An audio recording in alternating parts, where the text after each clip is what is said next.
شما رو چه چیزی بیشتر از هر موضوعی خوشحال میکنه؟ تو فیسبوک بچرخین، عکسای همدیگه رو لایک کنین، با دوستمون صحبت میکنیم، پای اینترنتیم، بریم خرید، پولدار شیم، پدرمون، مادرمون، عزیزمون گوش کنه.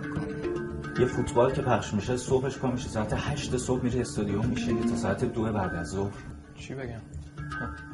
اصلا درد نکنه، یه دقیقه بیشتر طول نمیکشه. هزاران نفر منتظر. اونایی که تو ایرانن یه توکه پا باید برن بیمارستان شریعتی. کجا باید برم؟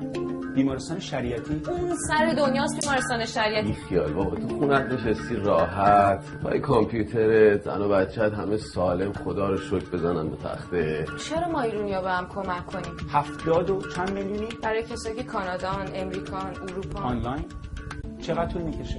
20 دقیقه نکنیم 20 دقیقه وقت زندگیتون رو نذاریم. یه نفر دیگه شاید یه گوشه دیگه از دنیا حالش بده، مریضه. این فکر کن که خودتو الان احتیاج به این داشته باشی یکی بهت کمک کنه. یعنی تو که حوصله نداری پاشی کمکش بکنی، نه؟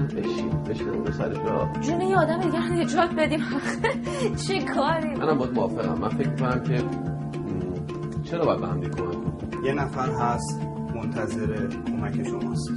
شهرزاد، 25 سالمه، لوکیمیا دارم، نوعی از سرطان خون. شهرزاد و 10 نفر دیگه منتظرم، پر از امیدم، امیدشو نابود نکنم. یه وبسایت چند تا سوال جواب. من چه که تو کمک میکنم؟ کسایی که خارج از کشورن، کانادا، امریکا، اروپا، تو اون وبسایت شما یه سری فرمو پر می‌کنی. اصلا که من یه دونه برم اون چه تأثیری داره؟ اگه می‌خواست پیدا بشه تا حالا شده بود. مگر اینکه یه موقعی مثلا آلا زبونم به خدایی نکرد. خواهر برادرای خودمون، مادر و پدرای خودمون، فامیلای خودمون ممکنه به این مشکل دچار بشن.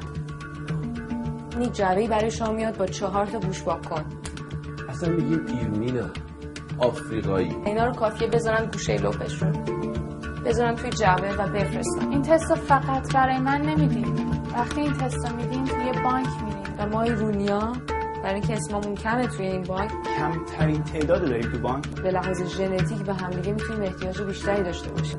چه راهی بهتره؟ اینکه بشینی پای کامپیوتر یا اینکه همین الان وسط حرفای من این ویدیو رو قطع کنی؟